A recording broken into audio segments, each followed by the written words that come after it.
Bueno, buenas noches a todos.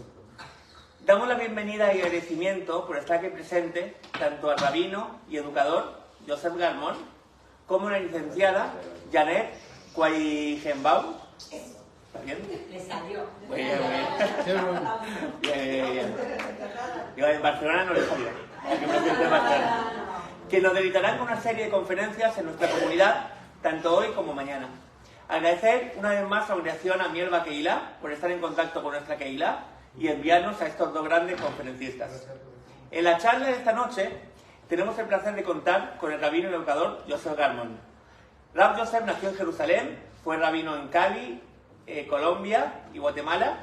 Desde 2019 formó la coalición humanitaria que apoya a personas necesitadas en 38 países en alimentos, medicamentos y construcción de casas en colonias. Reconocido como uno de los 40 líderes más influyentes en América Latina. Escribió 4 libros y artículos en diversos lugares del mundo. El tema de la conferencia de hoy es ¿por qué el judaísmo es tan difícil? Vamos a recibirle con un fuerte aplauso.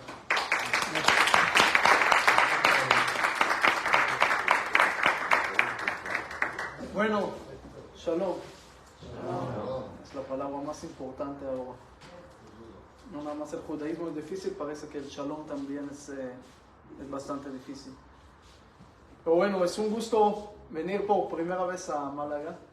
Como dijo David, que es difícil para mí estar primera vez en un lugar, pero aquí en Málaga primera vez. Y con Janet también, que es más interesante lo que ella dice, por eso lo dejaron para mañana, ¿ok? Así que vengan mañana. Pero bueno. Pero que valió la pena, Málaga es muy bonita. Sí. Ese te lo voy a decir mañana en el resumen. Mañana vamos a Gibraltar, tal vez, así que vamos a ver. Vamos a ver. Sí. Bueno, sí. Quería empezar con una historia que contaban más o menos hace 2300 años. ¿Ok? 200 años después que murió Buda, Gautama Siddhartha. ¿Sí? Él contó una historia siempre que, bueno, no estoy cansado de los vuelos y cambié de religión, ¿ok? Esperemos. Y la historia de él siempre era así. Había una casa encendida con fuego y hay una persona afuera que le dice a la gente, señor, sálguense porque se van a quemar. Y ellos no le hacen caso. Dicen, no, tranquilo, todo bien. Y él trata de decirles, oye, tienen que salir porque es peligroso, porque eso, porque el otro, y no hacen caso, se quedan ahí. ¿Qué hace el Señor? Se va. Dijo, ni modo, no me voy a quemar con ellos tampoco. Si no quieren salvarse, problema de ellos, y se va.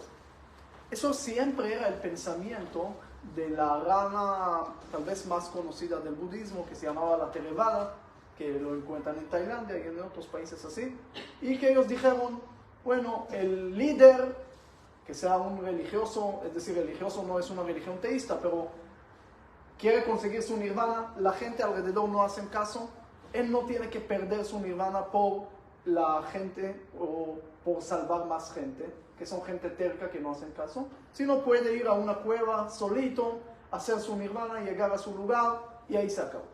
No tiene que preocupar por lo demás.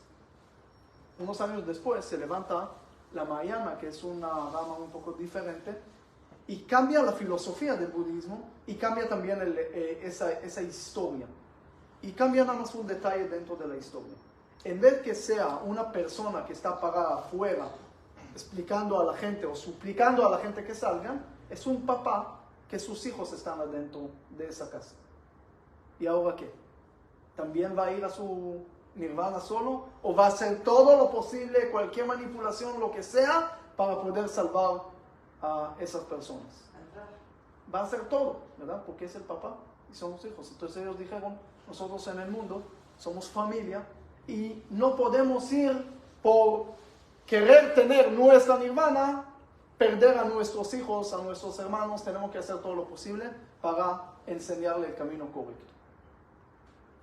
Ahora, cuando pensé de ese ejemplo, dije, ¿dónde está parado el judaísmo? ¿En qué lugar?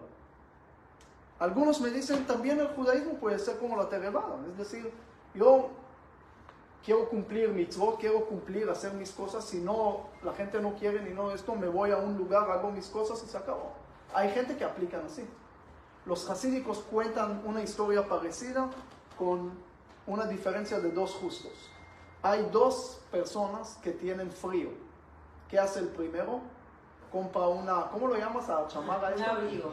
No, un abrigo. Tienes otra palabra. Una campera. Sí, mira, el hotel ahí te entendieron. Pero entonces compra algo para él, se protege, una bufanda, lo que sea, ya no tiene frío. Ese es un tipo. Hay otro tipo que ¿qué hace? Trata de poner un calentador para calentar todo el cuarto. Y nadie ahora tiene frío. Dice, hay justo que se preocupa por salvar su alma para no tener problemas. ¿Y qué hace? Compra sus cosas para protegerse y ya está protegido. Hay otro que también está preocupado por los demás. Y al final tampoco va a tener frío, pero también hizo para los demás.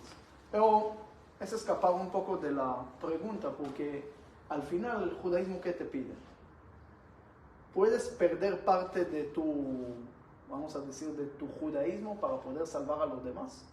O entrar, irse solo para por lo menos ganar tu judaísmo y dejar de tratar de suplicar a la gente. Ahora, esperemos un poco con esa respuesta. Vamos al tema que ¿por qué el judaísmo es tan difícil? Es difícil, estamos de acuerdo, ¿verdad? Ninguno se sorprendió de la pregunta. Y hay gente que me dice, si ustedes lo van a hacer más fácil, podemos unir, podemos venir, podemos participar. Pero ustedes son tan complicados y todo el tiempo lo complican más. Entonces, ¿por qué piden que vamos a cumplir las cosas? Están ustedes muy complicados. Hay alguien que me dijo que el judaísmo tiene que hacer como el jubileo. ¿Sí? Después de 60, 70 años que uno ya cumplió todo, tiene que tener alguna rebaja. Me dijo, sin ayuno, sin esto, es decir, ustedes no pueden andar de 13 años a 120 así igual.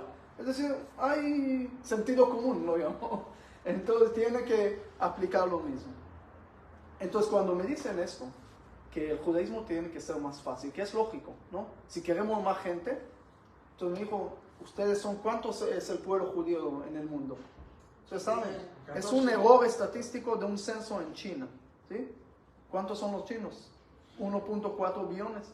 Entonces, ¿cuánto es el error estadístico? 14, eso es lo que somos. Hacemos más ruido, eso sí, pero no somos más. No somos más, eso es lo que somos. Entonces, me dijo con razón, porque son muy complicados. Ahora, la mayoría de esos 14 millones no cumplen. A veces no cumplen ni cumpleaños, no hacen nada.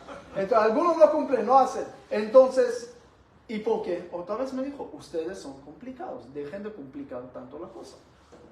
Hay una historia que siempre cuentan que había unas personas que dijeron, Dios, ya no queremos más el judaísmo, queremos devolver. Recibimos, ahora hay devolución. Dios dijo, con mucho gusto, si ustedes no quieren, entonces vengan, pero al mismo lugar, al monte Sinaí, y ahí me entregan las cosas. Y llega ahí la hora, el día, y Dios ahí está, y llegan las personas y dicen, Dios, oye, ¿dónde está? ¿Quieren devolver? Sí, ya vienen los contenedores de todos los libros. Dijo, ¿contenedores? Yo le entregué 2 tablas de la ley. ¿Dónde están? ¿De dónde llegó todo? Entonces alguien me dice, ustedes todavía inventan más cosas. Miren, cada día salen más y más libros, más y más leyes. Ese Shabbat estuve en un diálogo, el Shabbat pasado en Jerusalén, sobre la carne artificial. Y sale un rabino ahí en el diálogo, dice, no, prohibido. Porque viene de cerdo, viene de eso, viene del otro. Dije, Señor, usted estudió lo que es ADN, lo que es, cómo viene la carne, cómo eso. Decir prohibido tan rápido, ¿por qué? Es decir, la carne artificial no tiene que ser prohibida, aunque llegue de ADN de un animal. Bueno, ese es un tema bastante interesante, pero al final la mayoría de los rabinos que conocen el tema de ADN y eso, lo van a permitir, ¿ok? Y lo vamos a poder imprimir en la casa. Entonces, pero hay algunos que le gusta también complicar, hay algunos menos, algunos más, pero al final quedamos complicados. Entonces, le dije, mira, sí somos complicados, estoy de acuerdo. Sí, el judaísmo es difícil, no te voy a decir que es fácil, que es esto, hay cosas que son difíciles, pero te voy a dar una prueba lógica, que es lo único que salvó al judaísmo, es porque fue tan difícil. Y la prueba, vamos a ver, es algo sencillo, no algo científico ahora, algo más sencillo. Tenemos 3 fiestas conocidas como Pesach, Shavuot y Sukkot, ¿verdad? ¿Cuál es la fiesta más fácil? Shavuot. Shavuot es un día, comer cheesecake y regresar a la casa. No, estudiar toda la noche. Bueno, aquí son 2 días, pero también 2 días. Allá no hay problema. Pero estudiar toda la noche es costumbre. Es algo lindo, pero es costumbre, no es una obligación. ¿Ok? La fiesta de Shavuot es la más fácil. La más fácil que hay. ¿Cuánta gente cumple en Shavuot? 10%. No sea tan pesimista tampoco nadie. ¡Yo cumplo!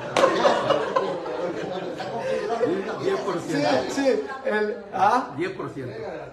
Llega a más de 20%, pero anda 24, 27%. ¿Ok? Pero todavía no es un número muy bonito, ¿verdad? Es muy poco.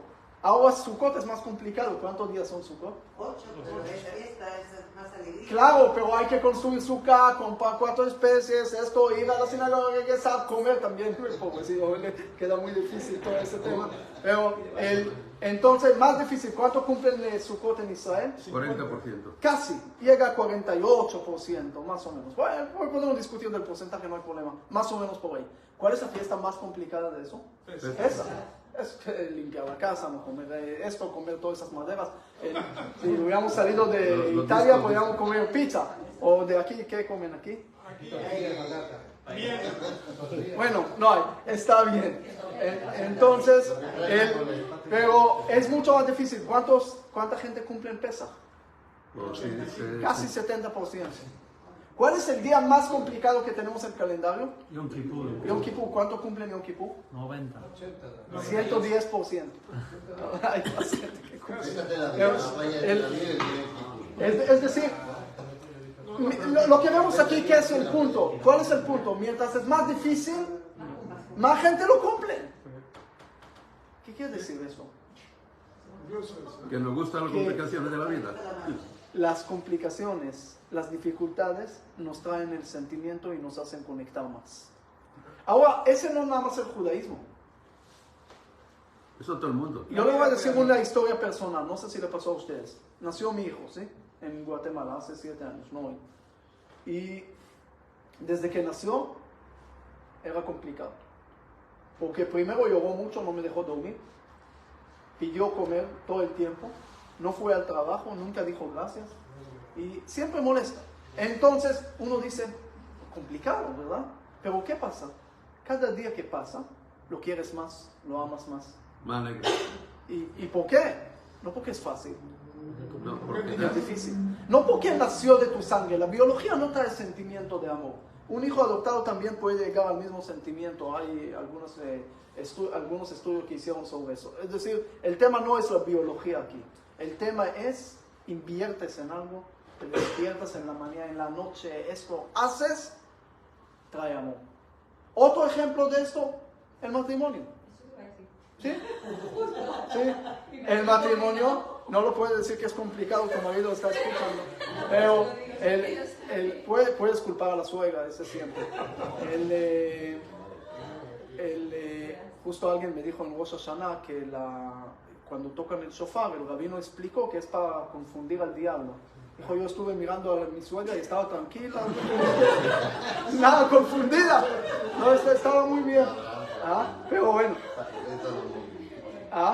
Que tenía 1000 mujeres, 1000 suegras. Sí, el rey Salomón sí era muy interesante, con 1000 suegras, no sé cómo hizo. Pero el Jacob era más sabio, porque tenía 2 mujeres de la misma suegra. ¿Ok? Entonces es más interesante. Pero bueno, dejemos todo eso. El matrimonio, ¿sí? El amor no es porque uno ve al otro y dice, amor. No, eso se llama pasión al principio, ¿no? Eso no se llama amor. El amor verdadero, y cada uno que está casado 10, 15, 20 años o más, sabe.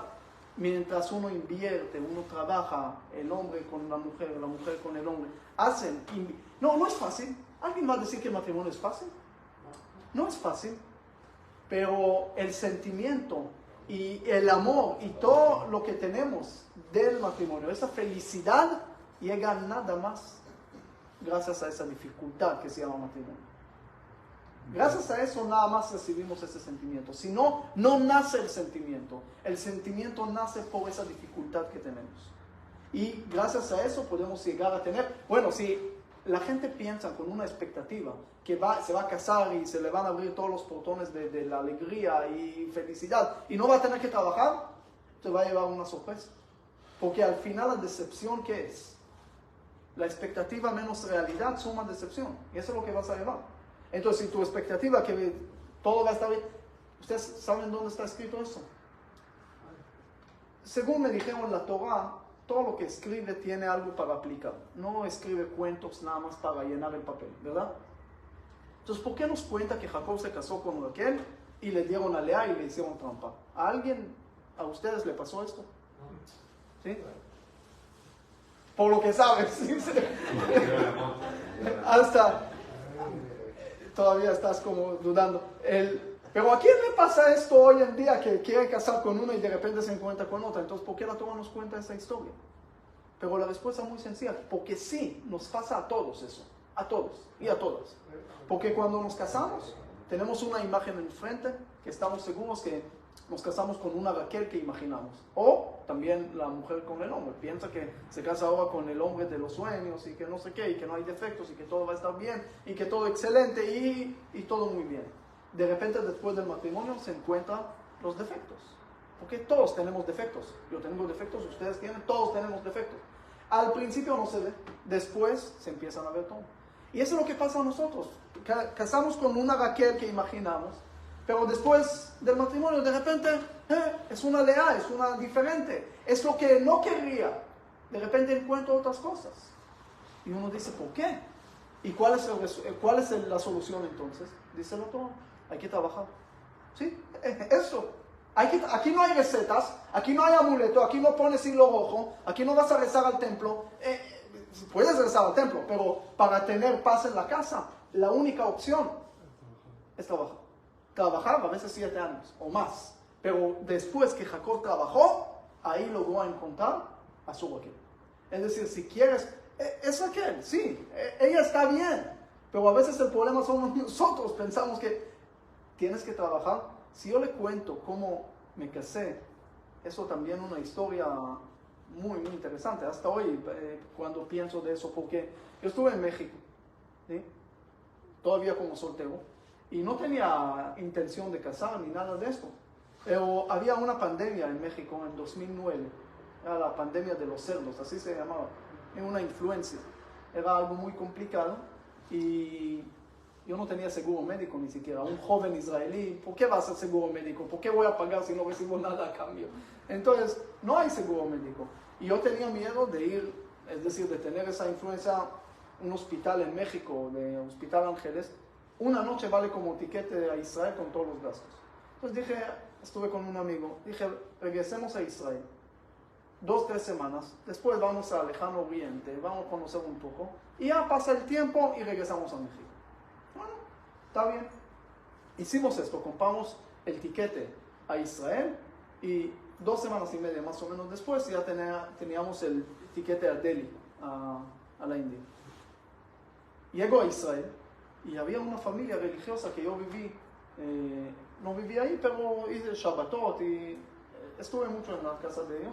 Y cuando llego a Israel, la señora me llama, me dice, mira, ya estás aquí, sí, estoy aquí.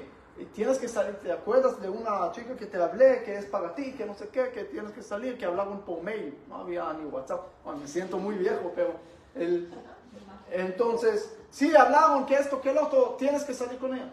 Dije, sí, tengo que salir, pero no con ella, sino de Israel en 2 semanas, así que tranquila que no es la hora, no es el momento.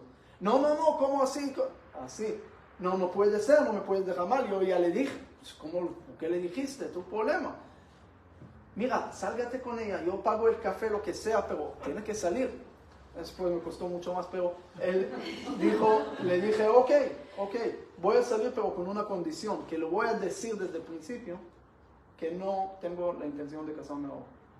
Dijo, diga lo que quieras, vaya, pero lo importante es que salgas de ahí. Bueno, está bien. Salgo con, ahí llego, era un hotel, un lobby, y ahí le digo, mira, antes de cualquier cosa, nada más quiero decirte que yo no tengo ahora la intención de casarme, de hecho ya tengo planificado de salir, no es algo contra algo personal, todo bien, pero no es que está bien. ¿Y qué me dice? Dice, tranquilo, tranquilo. Yo tampoco quiero casar contigo. No es tan romántico al principio, yo voy contigo. No me quiero casar contigo. Bueno, ella no quería casar conmigo, yo no quería casar con ella, entonces nos casamos. ¿Sí? Es muy sencillo, muy fácil. Y años después estamos analizando, ¿por qué nos casamos? ¿Qué pasó aquí? Y ahí entendí algo muy interesante de la vida, que tiene que ver también con ese tema. Ella no quería, porque yo le dije, mira, yo no quería casar contigo, no contigo, sino en general no tenía la intención de casar. Pero tú no querías casar conmigo, era algo personal. Entonces, ¿por qué? ¿Cuál era el tema? Y ahí entendimos que ella, como su papá es de Francia y su mamá de Israel, se casó y después llevó a su mamá a Francia y ella nació ahí, vivió ahí unos años y no pasaron tan bien, vamos a decir en pocas palabras, esos años. Entonces le generó trauma. Entonces cuando ella está en Israel dice, yo me voy a casar con un joven que nunca va a salir de Israel para no tener y repetir el mismo problema. Entonces cuando te veo y me cuentas que vas aquí, que vas allá y que todavía vas a salir, entonces digo, es lo último que quiero en mi vida. ¿Verdad? Entonces, ¿por qué se casó? Ahora viene el tema. Porque si hay trauma, el único que puede arreglar ese trauma, ¿quién es? Yo.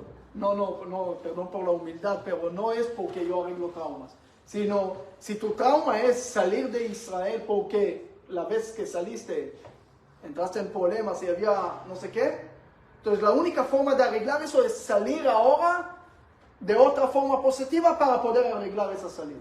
Pero estar en Israel y quedar en Israel nunca te va a arreglar ese problema. Entonces, en realidad, la única forma era salir otra vez. Y así nada más se puede arreglar. Sí es difícil porque tocas traumas. Cuando empiezas a tocar los puntos más débiles, todas las dificultades que tenemos en la vida son resultados de algunos traumas que teníamos en el pasado. Y cuando lo tocamos, es muy difícil. Pero es la única forma de conseguir nuestra felicidad. Es la única forma de poder curar nuestras traumas. No hay otra forma. Y por eso, cuando estamos hablando también que el judaísmo es difícil, que nos toca los puntos que a veces nos dificultan, pero nada más con hacer esas cosas. Y sí, dentro de esa dificultad podemos arreglar y podemos llegar a alguna felicidad. Un ejemplo, nosotros queremos mucho a Israel, amamos a Jerusalén. ¿Qué amas en Jerusalén? ¿Las piedras? ¿Qué amas en Jerusalén? ¿Qué amas en Israel? ¿Por qué no vayamos a un lugar en Escocia o no sé dónde, donde no hay problemas y podemos vivir ahí tranquilos? El espíritu. El espíritu. Lleva el espíritu dentro de una botella y con esto puedes ir a cualquier lado. ¿Por qué tienes que en Israel? El ambiente. Aquí hay algo Nuestra que historia. tenemos una memoria colectiva Claro. de todos los miles de años de historia, de dificultades, de problemas. Tenemos todavía, recordamos a los egipcios, y recordamos de Babilonia, y a Roma, y a Grecia, y a los mamelucos, y a los otomanos, y a los británicos, a todo el mundo lo recordamos, a todas las cosas, y todos esos problemas, esas adversidades, nos generaron ese sentimiento. Cuando alguien le preguntó a Chaim Weizmann, ¿por qué Israel? Váyanse a Antártica, váyanse a Uganda, a donde quieran, y agarren un lugar y llámenlo Israel. No sé si ustedes saben, pero en Guatemala, El Salvador, Honduras, República Dominicana, y tenemos calles que se llaman Jerusalén, tenemos lugares que se llaman Jerusalén. Entonces, siempre me preguntan por qué hago eso. Digo, primera razón es para la gente de Guatemala que no tienen dinero para viajar hasta Jerusalén, le hago aquí Jerusalén y listo. Falta un muro de los lamentos y ya está. Entonces, ¿por qué no? Así le preguntó a Chaim Weizmann. Entonces Chaim Weizmann le dijo, ¿y usted qué, algo bueno que hizo últimamente en su vida, qué? ¿Puedes contarme? Dijo, sí, claro. La semana pasada fui a visitar a mi abuela. ¿Y por qué es tan bueno? Porque ella vive 400 kilómetros de aquí y yo fui especialmente a visitarla. Dijo, ¿fuiste 400 kilómetros para visitar a tu abuela? ¿Por qué no agarraste a una anciana en la calle? Lo puedes llamar abuela y listo. ¿Por qué tienes que viajar tanto? Hijo, ¿estás loco? Es mi abuela. Hijo, también Jerusalén es nuestra abuela. Es decir, tenemos un sentimiento fuerte, no porque era fácil, sino porque era tan difícil tener esto. Y cuando hay una dificultad, aquí quiero profundizar un poquito más lo que la dificultad nos hace. Aparte que nos trae el sentimiento y todo muy lindo, hay algo más que hace. Hay un profesor de economía, se llama Daniel Kahneman. También ganó premio Nobel y otras cosas, tiene estudios muy lindos.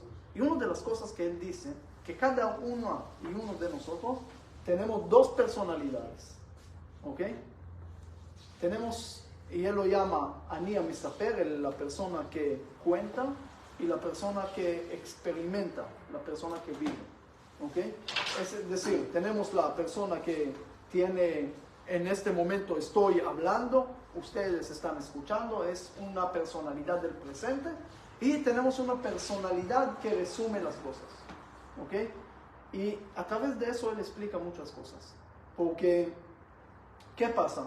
Cuando nosotros, por ejemplo, hay en la India, en 2017, si no me equivoco, pusieron una bandera tan grande que se podía ver hasta Pakistán, y la verdad invirtieron tanto dinero en esa bandera. Pero lo que pasa es que cada ciertos meses tienen que arreglarla porque por el viento y eso se rompe, y gastan dineral cada vez para arreglar la bandera. Entonces, ¿por qué no lo...? Ya, eso es un problema. ¿Ya? ¿Para qué dejar esta bandera? Porque si ahora lo van a quitar, entonces van a decir, y espera, y todo lo que gastamos hasta ahora, entonces era en vano. Entonces, esa personalidad que tiene que resumir lo que pasa, no puede resumir una cosa así. Entonces tiene que seguir invirtiendo el dinero. En Praga hicieron una construcción de algo que tenía que costar muy poco, y costó y más dinero, y metieron más y más y más dinero, y que llegó a una suma increíble. La gente dijeron, ¿y por qué no pagaron la construcción? Porque si ya empezaron algo, no pueden pagar. ¿Y qué gastamos hasta ahora? Eso se llama el síndrome de nuestros hijos no murieron en vano. Los palestinos, por ejemplo, no pueden aceptar una solución ahora en Israel. ¿Por qué? Porque lo van a ofrecer, yo qué sé, mitad de Jerusalén, mitad de esto, y que ya lo ofrecieron varias veces. Y dijeron que no. Entonces, si ahora dicen que sí, ¿qué van a decir? Entonces, todos los años, los 75 años de los últimos años, que no teníamos nada y que dijimos no, entonces, ¿por qué si ahora lo aceptamos? Es decir, no pueden aceptar algo ahora si lleva tanto tiempo que no lo aceptaron. Ustedes saben que en Italia, la Primera Guerra Mundial, mandaron a unos soldados para conquistar 2 pueblitos pequeños. Y murieron 10,000 soldados. Entonces mandaron más soldados. Y murieron. Y mandaron más. Y mandaron más. Y murieron más de 200,000 soldados al final en todo eso. Y ni liberaron esos pueblitos. ¿Y por qué no pagaron eso? Y, ¿sabe qué? No podemos. Vayamos, regresamos. Porque si pagamos ahora, entonces ¿qué vamos a decir? Que todos los soldados antes que murieron en vano. Entonces, para poder dar esa explicación al final, la gente sigue y sigue, a veces un círculo que no sale. Ese se llama el círculo de las hormigas.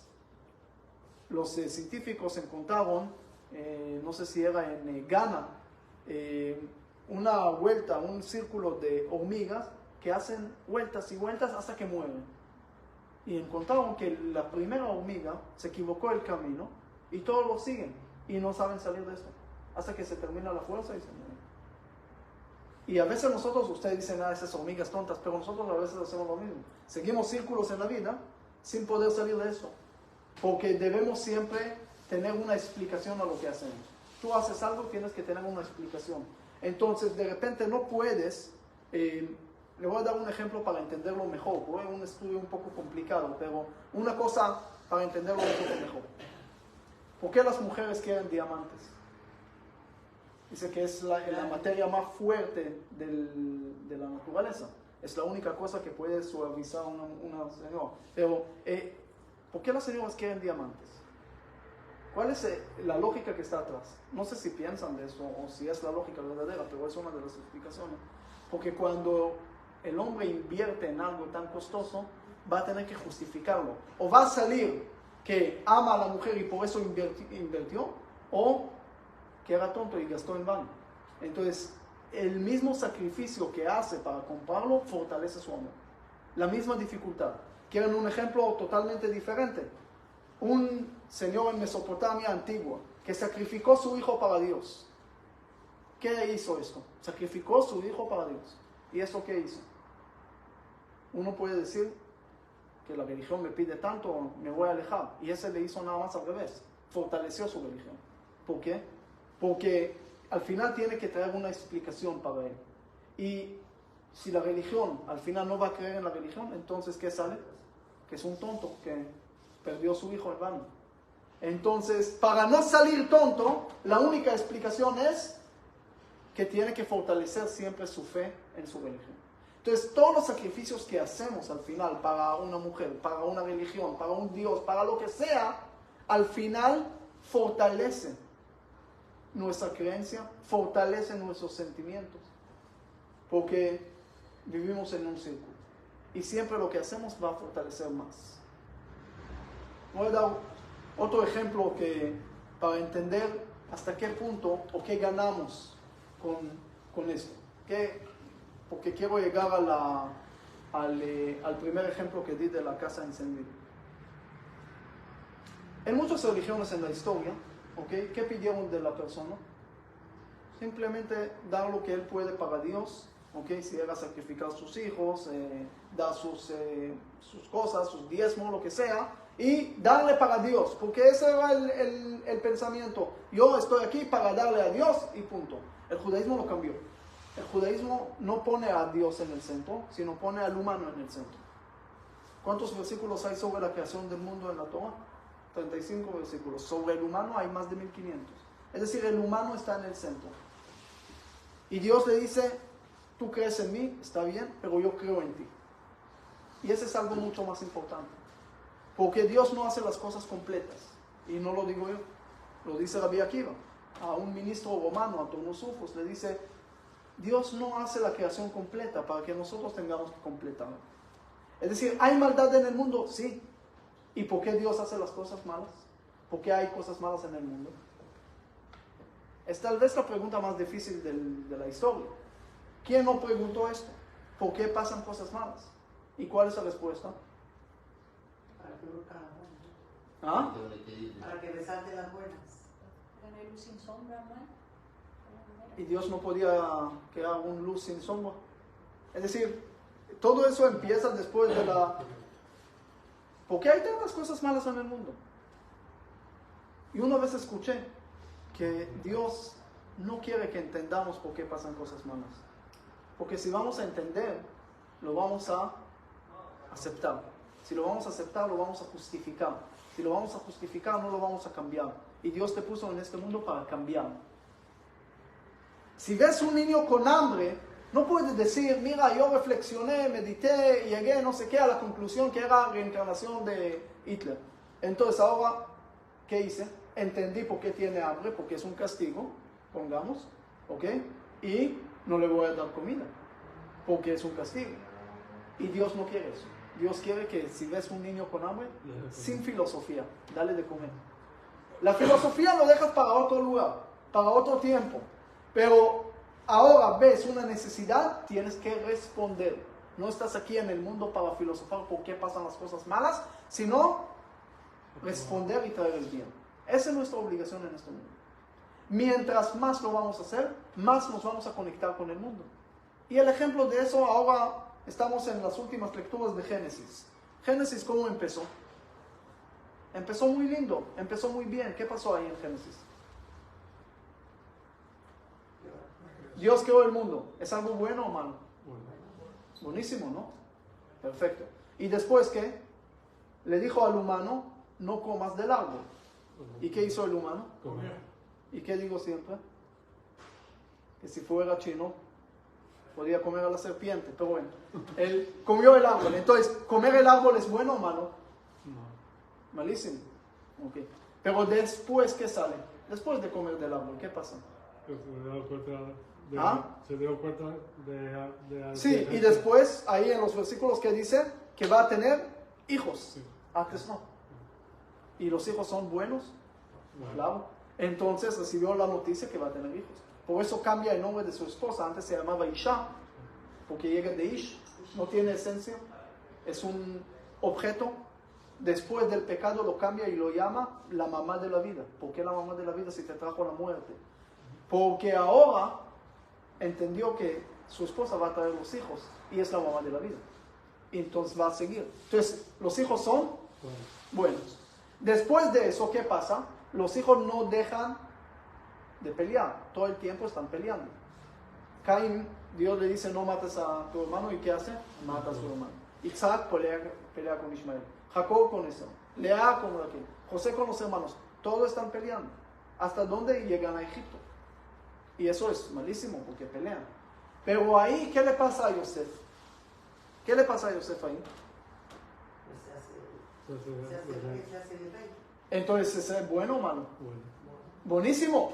Ahora siempre me dicen que gracias a los sueños de José llegó a ser virrey de Egipto. Es una mentira. Gracias a sus sueños se fue a la cárcel en Egipto. Punto. ¿De qué momento empezó su salvación? Cuando escuchó los sueños de los demás. Cuando escuchó los sueños de los ministros que estaban, ahí empezó el momento de su salvación. Puedes soñar toda la vida, pero si no sabes que los otros también están soñando y tienes que ver y escuchar los sueños de ellos, no puedes salir de la casa. Yosef al principio, en Canaán cuando estaba, era un Yosef egoísta, que siempre hablaba mal de sus hermanos. Siempre se vio a sí mismo y los hermanos siempre lo vio mal. Así dicen los versículos, no lo invento.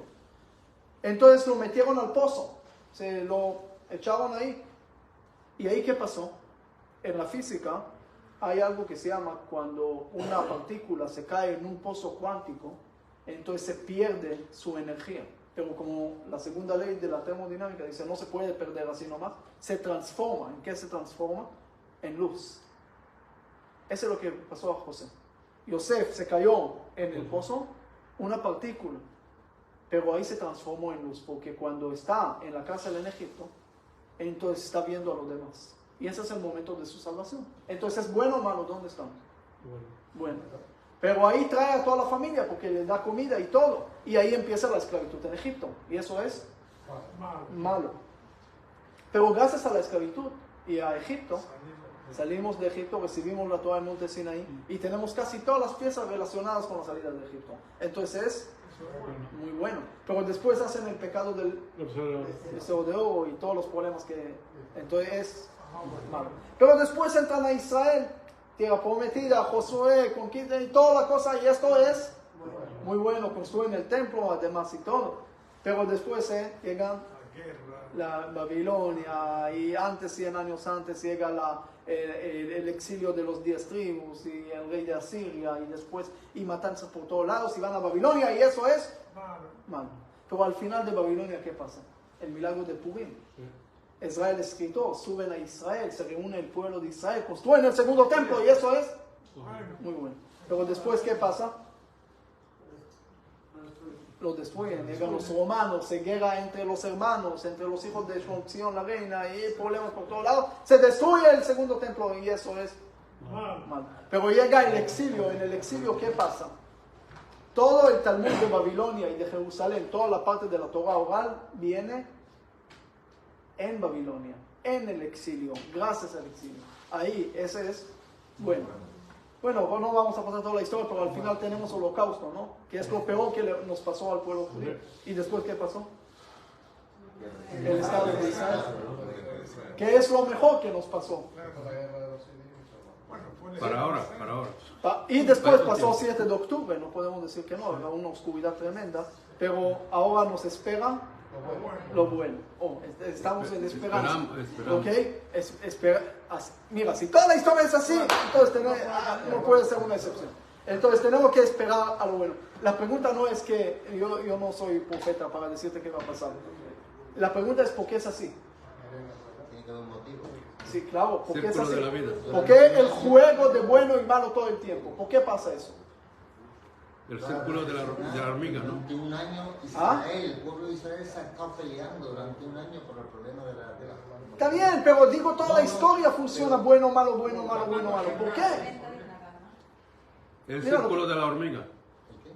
El círculo de la hormiga, me estás usando mis palabras. Hay derechos de autor, pero no. La explicación es muy sencilla. Cuando nos pasa algo malo, ¿qué es lo que queremos? Queremos salir de esto. Y esa voluntad de querer salir de esto, ¿qué genera? Una motivación. Y esa motivación te genera la meta. Y la meta te genera unión y todo para poder salir de esto. Es muy fácil. Entonces todos queremos salir de eso. Una vez cuando ya conseguimos esto, ¿qué nos quedamos? Y ya dejamos de apreciarlo. Y ese es el problema. Le voy a dar un ejemplo. Yo peleo contigo que me debes $5. Ok, peleamos, me debes $5. De repente me avisa que gané $1 millón en la lotería. ¿Voy a seguir discutiendo sobre los $5? No. ¿Por qué no? ¿Porque pienso que tiene razón? No, no por eso. Porque tengo ahora algo mucho más grande y no voy a perder algo grande por $5, ¿verdad? Entonces, mientras, en otras palabras, tu meta es grande, los obstáculos, discusiones, peleas van a ser más pequeños. El problema es cuando nos quedamos nada más con los $5 y ese es el centro de nosotros. Entonces peleamos y peleamos todo el tiempo. Pero si tenemos ahora, estamos aquí y vemos alguna visión que tenemos enfrente que queremos conseguir, entonces ese hace que los conflictos y todo se vuelven muy pequeños. Pero cuando ya conseguimos la meta y nos quedamos nada más con las peleas, ahí empiezan los problemas. Ese otra vez, siempre en la vida, lo que pasa en la vida, lo que pasa en el mundo, pasa también en nuestro mundo. Porque en el matrimonio, como dije antes del matrimonio no hay problemas, después empiezan problemas. ¿Por qué? ¿Por qué pasa eso? Porque antes tenemos meta que nos queremos casar. Entonces la meta es grande, las discusiones son pequeñas. Pero cuando ya conseguiste la meta, ¿con qué te quedaste? Así por eso pasan cosas que uno dice, los divorcios, los problemas, y a mí me tocó en diferentes comunidades hacer bodas, pero también hacer divorcios, y uno ve y dice, ¿cómo puede ser que esa pareja se casó en algún momento? Tantas peleas que tiene. Y a veces no se entiende, pero cuando no hay otra meta, entonces te quedas con las peleas. Y por eso es el problema, que había una señora que le dijo al doctor que quiere vivir para siempre. Le dijo, bueno, ¿cuál es la receta? Dijo, cásate. Dijo, ¿eso qué me va a ayudar? O por lo menos te va a quitar las ganas de vivir para siempre. Y eso es algo. Entonces, ¿eso por qué pasa? Por lo mismo. Por lo mismo. Porque uno no puede decirle a su esposa, te dije que te amo hace 20 años, si va a haber cambio te aviso. Ahí te voy a actualizar el plan. Es algo constante que uno tiene que sacrificar todo el tiempo, tiene que invertir todo el tiempo, porque si no, se pierde, se queda con los problemas. Y lo mismo que pasa en el matrimonio, pasa en el judaísmo y pasa en el mundo. Si nosotros no vamos a seguir, yo le digo también, en países que aman a Israel, por ejemplo, le digo, no lo pueden dejar nada más en teoría, en el corazón. Yo te amo con todo el corazón, eso está muy lindo, pero el amor sin acción es como tener el mejor carro, pero sin gasolina. No Tesla, porque ni necesita gasolina, pero puedes tener lo mejor, pero si no tienes lo más sencillo, no vas a poder andar, no vas a poder llegar a ningún lado. Tienes que invertir, tienes que hacer, tienes que aplicar, tienes que actuar, porque si no, por eso el judaísmo es difícil, porque está basado también en la acción. No puedes nada más decir, yo soy judío de corazón, yo soy... Cuando comes no dices yo soy persona que come en el corazón. Quieres comer, porque sabes que sin comer no vas a tener fuerza. Lo mismo funciona con las acciones. Mientras más vas a actuar, más vas a generar sentimiento con el judío. Tengo gente que me dice, mira, yo no siento nada, ni por tefilín, ni por esto, ni por el otro. Lo entiendo, porque el sentimiento no viene así nomás, de repente yo siento No, hay muchos que no sienten nada por el judío. Pero mientras uno va aplicando, puede generar sentimientos. Si no, entiendo muy bien que no tiene sentimiento. Nosotros a veces nos volvimos tan pasivos que estamos esperando. Hay mucha gente que están esperando, por ejemplo, al Mashiach. ¿Es algo bueno, hermano? Bueno. Buenísimo, aparentemente. Pero hay gente que todo el tiempo nada más están esperando al Mashiach, pero no hace nada. Y no sé si ustedes saben, pero el Mashiach llegó hace poco a Israel. ¿No escuchaban aquí? ¿En Málaga no llegó esa noticia? ¿En qué canal estaba? ¿En qué canal estaba? ¿En qué canal de televisión estaba? ¿Cómo en qué canal estaba? Estaba en todos lados. Bueno, le voy a contar todo lo que pasó, si no escucharon. Si no escucharon, le voy a contar para actualizarlos, ¿ok? Lo voy a contar. El Mashiach llegó, así como está escrito y toda la cosa, con su burro y todo, entró a la subida de Jerusalén. ¿Sí? Y ve mucha gente. Dijo, wow, todos me van a recibir. Y le dice a la primera persona, mira, ustedes están esperando, y yo ya estoy aquí, yo llegué. Dijo, ¿usted quién es? Dijo, yo soy el Mashiach. ¿Y ustedes a favor de la reforma judicial o en contra de la reforma? Dijo, no, ¿de qué estás hablando? Yo soy el Mashiach. Dijo, no, aquí estás a favor de Bibi o en contra de Bibi. Dijo, no, Bibi, yo soy el Mashiach. Dijo, no, es el Mashiach, es él, no tú. Yo pensé que voy con el burro y veo todos los burros aquí enfrente, ¿qué está pasando? Dijo, no, aquí estamos manifestando. Dijo, aquí no hay solución. Entonces llegó a Mahne Yehuda, al mercado. Y ahí en el mercado ve unas ancianas ahí sentadas. Dice, señora, yo soy el Mashiach. Y ellos le dicen, ¿Ata mesaderet bituach leumi? ¿Usted viene para arreglar la pensión, la bituach leumi? Dijo, no, yo no soy ministro de trabajo, yo soy Mashiach. לא ביטוח לאומי, לא מעניין את הולכת. לא nos interesa. Bueno, va a Tajana Merkazit, a la estación central, y ve dos jóvenes ahí y le ofrecen, ¿quieres poner tefilín? Dice, ¿qué tefilín? Yo soy Mashiach. Usted no parece, nosotros conocemos el Mashiach. Usted no es. Entonces, va a otro lugar. Hay una sinagoga de Belz en Jerusalén, no sé si vieron, una sinagoga muy, muy linda. Se ve de todos lados de Jerusalén. Dijo, parece que ya construyeron el templo. Entra y el hasídico que pasa ahí dice, ¿no tienes esta cosa que usamos aquí? ¿Cómo puede ser Mashiach sin esta cosa? Se llama Gartel. No puede ser, Shiginer. Lárgatelo. Va a otra sinagoga, sefaradí, pero no sabe la canción del Makam Hijaz de que hacen en la sinagoga del Kadish. No puede ser Mashiach que no sabe aquí las tonadas sefaraditas. Vaya, es Ashkenazim, vaya con los Ashkenazim. Son los Ashkenazim sefaradim, ustedes ven dónde inventaron esas cosas. No, Ashkenazim están ahí a la vuelta, a la competencia. Bueno, va con los Ashkenazim. Dice, ¿cómo tu kippah tiene colores diferentes? No, aquí no puede ser Mashiach así, no. Vaya con ahí, y va allá, hasta que va al manicomio. Y dice al primer loco que ve, mucho gusto, yo soy el Mashiach. Dice, wow, conmigo empezó lo mismo. Interesante. Entonces dice que no hay solución aquí. Entonces pasa ahí a Rehov Yafo, en la calle, se sienta ahí, mirando al cielo. Y pasa una persona y le dice, ¿y usted qué está esperando al Mashiach? Dijo, no, yo estoy esperando al pueblo de Israel. Y cuando pensé de esto, dije, es así, porque nosotros siempre estamos esperando a alguien, pero si no hacemos nosotros no va a pasar nada. Si no actuamos, no vas a llegar a ningún lado, porque la única forma de poder avanzar en este mundo es actuar. Hay mucha gente que dice, que Dios me ayude, que eso. No son creyentes, son flojos. Porque Dios te ayudó, te dio cerebro.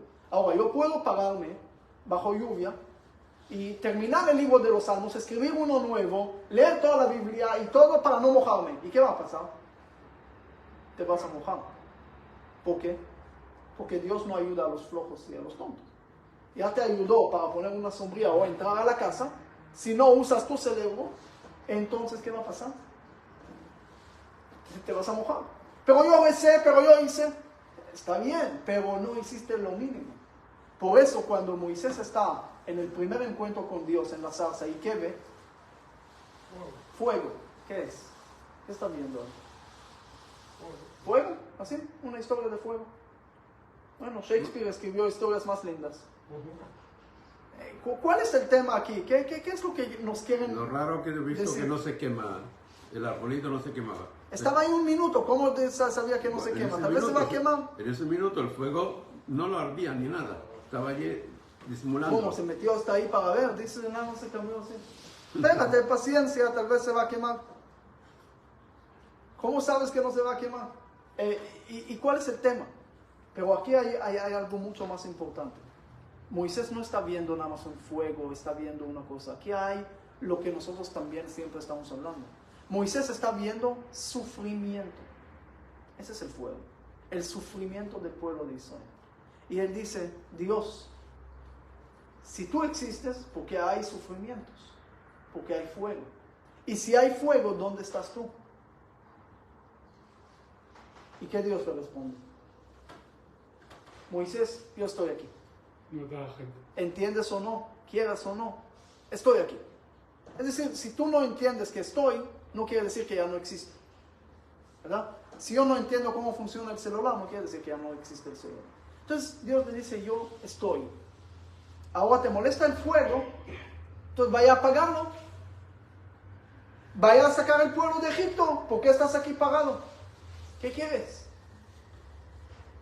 Y esto es la parte más importante del judaísmo. Porque esa es la historia de la casa encendida budista, que no tenemos que convencer nada más a la gente o tratar que salgan de la casa. Tenemos la capacidad de apagar el fuego. Tenemos la capacidad de apagar el fuego, de terminar con muchos sufrimientos del mundo. Podemos perder nuestro tiempo de filosofar y decir, Dios, ¿por qué? ¿Por qué? ¿Por qué? Pero al final, lo que Dios le dice a Moisés está en tus manos. Si tú quieres, puedes sacar al pueblo de Israel de Egipto. Pero Dios, tú dijiste que van a estar esclavizados 400 años, ¿verdad?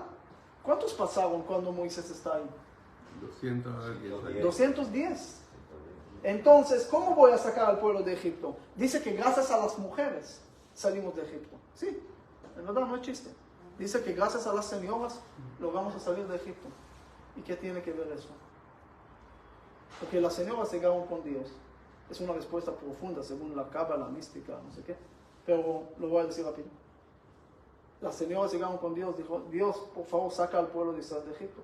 Y Dios le dijo, señoras lindas, ustedes siempre tienen razón, pero ahora no, porque yo dije 400 y pasaron 210. Regresen en 190 años y hablamos. Entonces las señoras dijeron, Dios, sácalos de Egipto y nosotros vamos a seguir la esclavitud en la casa, no hay problema. Entonces, ese no es la cábala, ese no es la mística, pero no, en verdad dice que gracias a las mujeres, porque las mujeres no pecaron, y muchas cosas buenas que hicieron las señoras, que es muy interesante, porque el contexto histórico de aquella época, las mujeres no tenían derecho, en ningún lado. En primer lugar en el mundo que tenía derecho de votar era en Nueva Zelanda en 1893, y después todo el mundo, hasta el siglo XIX, XX, empezó a dar derechos a la mujer. Estamos hablando en la época de la Biblia, decir que gracias a la mujer, y eso es algo también interesante. Pero dejemos eso un segundo. Si no pasaron 400 años, ¿cómo puede sacar al pueblo de Israel de Egipto? Y resulta que sí puede. Porque en el judaísmo Dios le da la fuerza al humano, incluso en contra de su palabra. Y para mí eso es lo más importante que hay. Porque si nosotros hagamos dos personajes de la Biblia, uno que se llamaba Noé, que hizo todo lo que Dios pidió. Así dice el versículo, varias veces. Hizo Noé todo lo que Dios pidió. Es un versículo muy lindo, ¿no? Ojalá que me escriban sobre mí una cosa así. Yo estoy molesto con Noé por otra razón. Podía terminar con los mosquitos cuando eran 2 y no lo hizo, pero ese es otro problema que tengo con él. Pero aparte de eso, dice que hizo todo lo que Dios pidió. Y eso es increíble. Sobre Moisés, ¿qué pasa? Dios le dice, saca al pueblo de Israel, dice no, manda otro. Voy a eliminar el pueblo de Israel, dice, bórrame de tu libro. Y desde que me mandaste se empeoró la situación. Y siempre alega, siempre discute contra Dios. Ahora, ¿cuál es el personaje ideal de Dios? ¿Noé, que aceptó todo, o Moisés? Noé se llama el culpable del diluvio, y Moisés es el más fiel que tenía. En otras palabras, Dios no pide que la gente sea pasiva y que acepten la maldad, sino que luchen para cambiarlo, incluso en contra de sus decretos. La profecía exitosa en el judaísmo es como de Jonás, que no se cumplió. No en la mitología griega, que era el sinónimo de la tragedia, porque si dijeron que Edipo va a matar a su papá, entonces no importa dónde va a brincar y esto, al final va a matar a su papá. Porque, como lo llaman los árabes, maktub, está escrito. No se puede salir de eso, no se puede escapar de la palabra de Dios. ¿Qué dice el judaísmo? No, es que no se puede escapar. se puede cambiar. Y cuando cambias, sos el exitoso. Y hay más y más historias en el Talmud y en la Torah y eso que muestra esa fuerza que tenemos. Es difícil, porque sí, estamos en un mundo difícil, pero también estamos en un mundo que tenemos la fuerza de poder cambiarlo, de poder mejorarlo. Y cuando lo hacemos, sentimos ese significado que podemos, porque el humano es necesario para el mundo. Hay algunas personas, con eso termino, no, ya se terminó el tiempo. Bueno, yo puedo seguir. ¿A qué hora nos llevan para Gibraltar? A las 12. Hasta las 10 de la mañana. Nosotros estamos solteros, no tenemos problemas. Ustedes Podemos aguantar. Bueno, voy a abrir un poco preguntas si tienen y podemos seguir, pero quiero... Por eso no entendí, cuando dije matrimonio difícil y eso estaba... Solteros de oro. Yo limoldo. Sí, pero... El oro de algo. ¿Dónde estuve? ¿En qué punto? Ya estoy cansado. Pero la importancia sí, es difícil. Estamos en un mundo de... Pero alguien me dijo que el judaísmo no va a ser relevante el próximo siglo. Me dijo, no hizo mucho en el pasado. Tengo un video en YouTube que explico qué hizo en el pasado. Pero no va a hacer nada en el futuro, no va a ser relevante. Le dije, el único que no va a ser relevante, el primero que no va a ser relevante es usted. Me dijo, porque no va a estar de 100 años.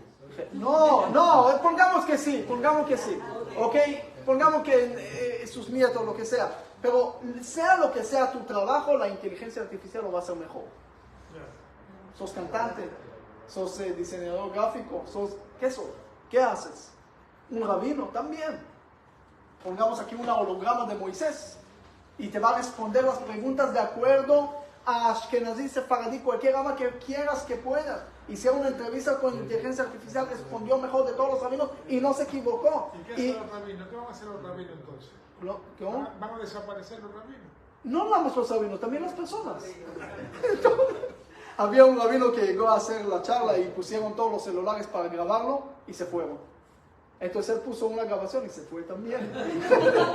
Entonces, eso es lo que va a hacer. Eso es lo que va a hacer al final. Porque si la inteligencia artificial puede trabajar 24/7, el humano trabaja apenas 2 horas y está cansado, quiere salir a comer, y después prestaciones y fiestas y esto, y descanso y Shabbat, y no sé qué mil cosas, la inteligencia artificial lo va a hacer mejor, sin pedir tanta cosa. Dame una sola razón por qué el humano va a ser necesario en el próximo siglo. Y no estoy hablando de ciencia ficción, ya está aquí. Azul Profundo ganó a Gary Kasparov en ajedrez, lo que no hizo Alpha Zero y que logró ganar. Ya no lo pueden ganar y se aprendió ajedrez solo. El programa, sí, en 4 horas. Pasó exámenes de medicina en Estados Unidos, de abogados en Inglaterra, en otras cosas que... Dame una sola razón por qué vamos a necesitar al humano en este mundo. Para pedir a Dios no puede llegar. No, la inteligencia artificial puede pedir a Dios más. Todo el día puede rezar, todos los días a la vez. Y más lindo. Y la religión humana. ¿Ah? Dios ha creado el humano, no la inteligencia artificial. ¿Dónde está escrito que Dios no escucha los rezos de inteligencia artificial? No creo yo que lo escucha. Está bien. Que venga, haga miniar, podría ser miniar. Sí, pero me dijo, no, espera. El amor. El amor en inteligencia artificial no puede ser. Dije, estás perdido, porque según la ciencia, los sentimientos son resultados bioquímicos de la cabeza. Entonces lo podemos inculcar dentro de inteligencia artificial y puedes sentir también. No. ¿Sí? Es imposible. Sí. Bueno, pero la religión... Never say never. No puedes decir imposible después de ese mundo tan loco que tenemos. Todo es posible. Si hay algo fijo en la historia es que todo se cambia. Entonces, sí, está cambiando todo. Y si algo aprendimos de la historia es que no aprendimos El nada. hombre siempre estará por Eso lo encima dijo de la Hegel. inteligencia ¿Ah? artificial, porque es el hombre el que la crea. Sí, pero una vez creada ya está. Pero- Ya no supera. ¿Conoces? En hebreo dice, Amelafefón Kamala Ganan. El pepino se levantó sobre el jardinero. Entonces, las cosas se pueden superar. Fue en el 2001 Universidad de... Todo se puede haber. Pero dejemos un segundo esto, porque para no discutir tanto del futuro. Si uno lee Michio Kaku, Kornfeld, David Pesig, Yuval Harari, todos esos futuristas, porque hay un trabajo, no es ser profeta, es ser futurista, es tratar de calcular el futuro. Hay muchos libros que hablan hoy en día de eso. Todos son trágicos. Igual dice que así como los sapiens ganaron a los neandertales, las máquinas van a ganar a los humanos al final. El sobrehumano, porque No lo veremos. el que va a tener dinero va a poder comprar mejor ADN, lo va a poder combinar con varios ADN y va a tener el mejor y va a poder controlar a todos los humanos que van a quedar abajo. Y mil cosas más que no les quiero contar. Tampoco hay tiempo, pero... Noticia ahora de que la inteligencia artificial te va a decir en los 4 años con qué edad va a fallecer uno. No nada más esto. Esto ya sale en lo último que Sí, sale. pero los algoritmos y esto vamos a cambiar todo. Se va a cambiar todo se va a cambiar. Pero le dije, mira, la única forma de tener alguna esperanza en el futuro es creer en tu alma, que es parte de Dios, que tiene el significado que puede cambiar el mundo.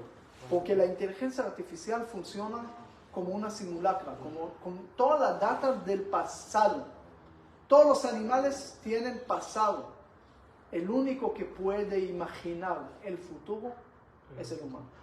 No existe un ser en el mundo que puede imaginar aparte del ser humano. ¿Ese es algo bueno o malo? Siempre pregunto.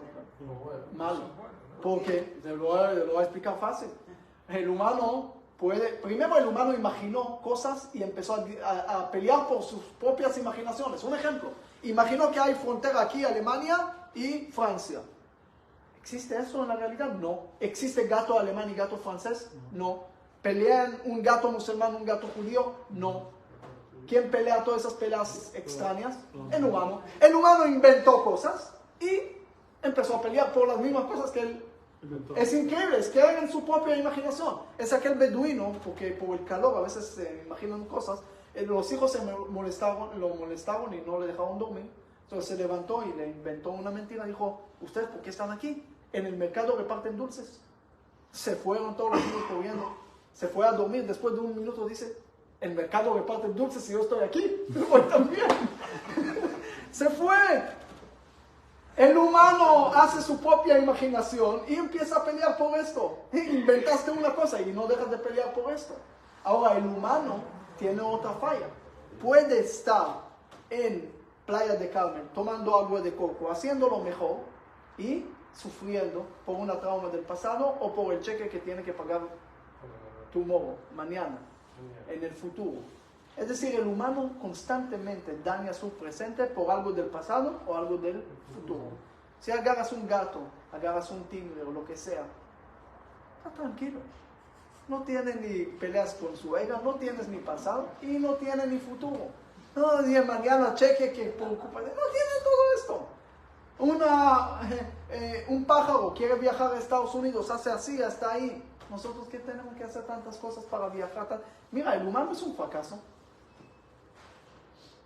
Tiene tantos dolores, tantas enfermedades, tanta psicología y cada vez el estrés y los problemas mentales y todos los problemas que conocemos en el mundo. La mayoría de la gente, si tú preguntas hoy en la calle, ¿cómo estás? Y te dice, bastante bien. Ay, ¿qué pasó? Es raro. Sí, qué raro. Un bicho raro. La mayoría de la gente, la mayoría del tiempo andan sufriendo. Por miles razones. Mira, uno trabaja 10, 12 horas para poder comer 1 hora y descansa 7 horas para poder ir al trabajo otra vez. Y todo el año trabaja para poder pasear 3, 4 días al final del año para poder ir a vacaciones. Y para mí es extraño. Yo estuve una vez con mi esposa haciendo la fila en el tiempo del COVID. Íbamos a una exposición en Dubai y hicimos la cola. Y era un tiempo muy difícil de viajar también. Había que presentar PCR o PDF, cada uno con su cosa. Y muchas cosas que había que hacer. Y había una pareja que estaba haciendo ahí la cola con nosotros. Y había mucha cola porque tenías que verificar. No podías hacer check-in por internet y eso. Tenías que venir, presentar los documentos y todas las cosas. Entonces, y no había mucha gente de trabajo, entonces se generaron muchas colas. 1000 cosas. Y ellos estaban enojados, ya llegaron enojados, porque no sé cuál era la discusión, que se olvidaron algo en la casa y cada uno echó la culpa al otro. Pero esta pareja se llegó enojadísimos. Bueno, hicieron la cola ahí y había 2 colas, 2 mostradores. Y cuando llega el turno de ellos, la tipa dice que la computadora no le funciona, no sé qué. se va. Entonces ellos quieren meter ahí. Y la gente como enojados ya esperando. No, señor, nuestra cola está ahí, empieza ahí. Empiezan a maldecir hasta el Ben Gurión, ¿ok? A todo el mundo por todos lados. Enojadísimos.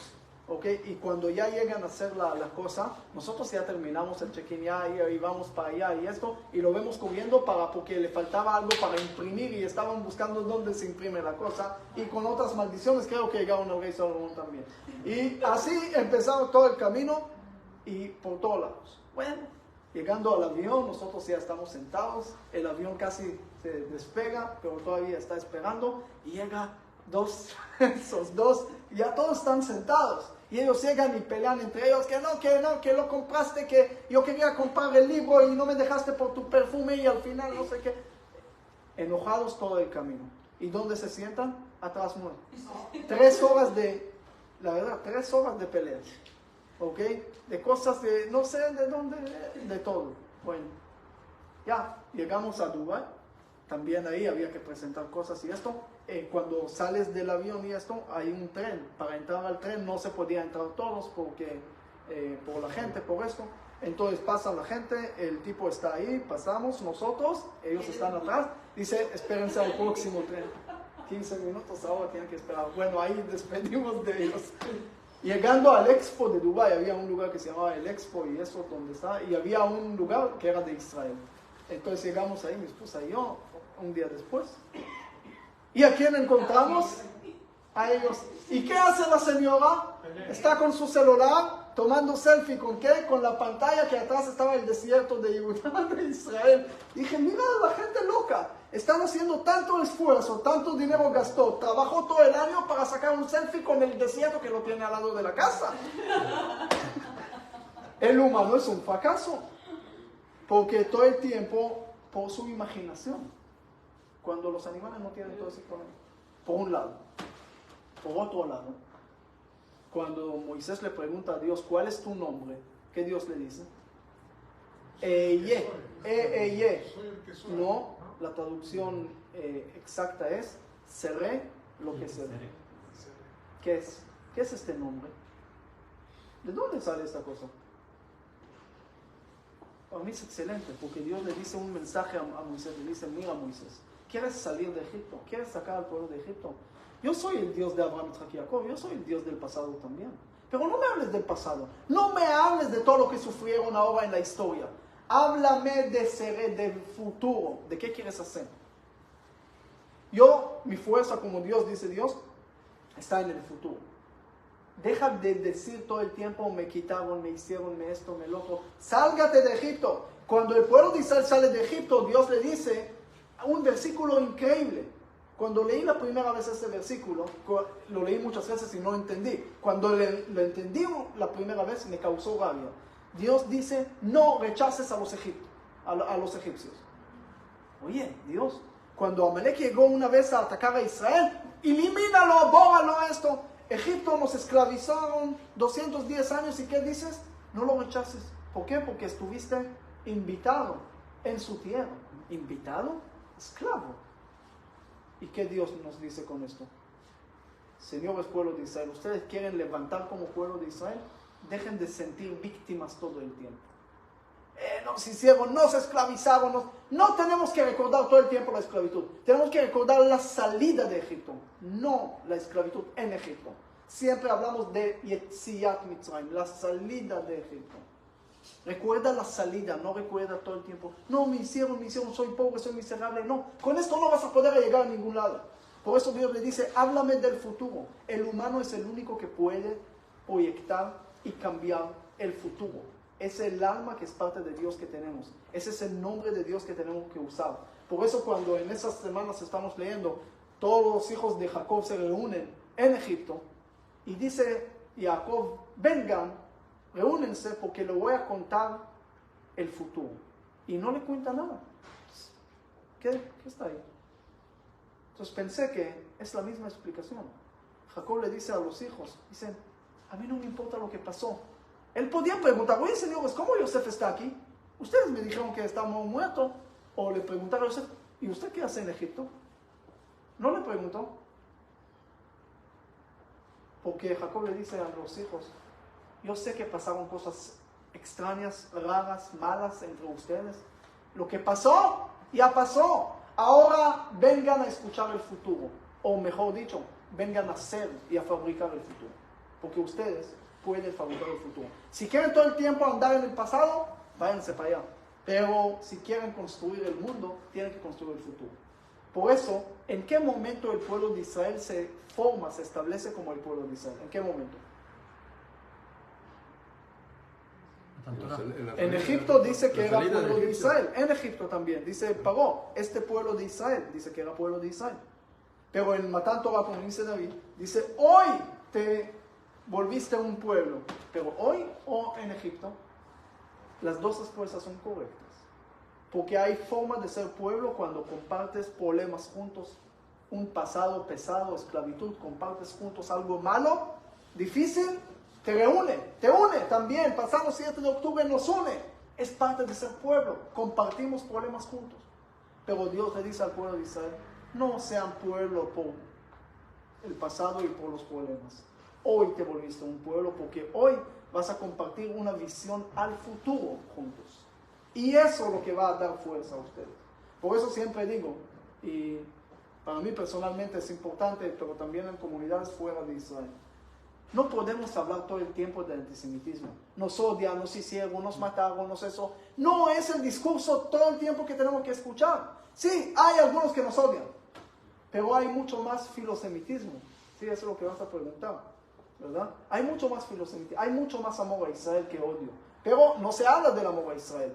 Unos días antes de la masacre del 7 de octubre, en Sukkot, yo caminé con miles de cristianos que llegaron de 100 países para manifestar el amor. Y el día del holocausto, el día de Jerusalén y en el mundo, hoy tanto amor que hay en Israel, pero no lo publican, no lo dicen, los medios no les interesa. Yo hablé con todos los medios en Israel para invitarlos a esta marcha, que es la 68 veces llevan haciendo esa marcha de Jerusalén, de Sukkot, y ninguno llegó. No es noticia. Llegaron, marcharon del Gan Saker hasta el cóctel, tanta gente, no. Pero si hay uno que va a escupir y va a hacer algo malo en contra de ellos, ahí sí es noticia. Ahí sí. Pero es uno. Y aquí hay miles. No, pero nos interesa este uno.